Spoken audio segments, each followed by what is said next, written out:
Hello everyone! In this video, I'll show you how to add your Qantas card to your Apple Wallet. First, open the Wallet app on your iPhone.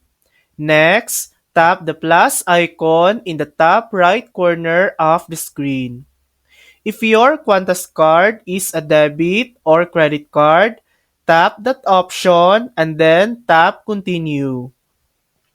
Now, grab your physical Qantas card and hold it near the top of your iPhone. Your phone will automatically scan the card details and add it to your wallet.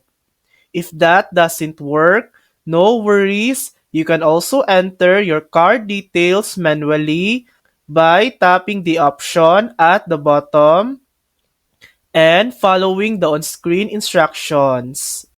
And that's it. Your Qantas card should now be added to your Apple Wallet. Thanks for watching!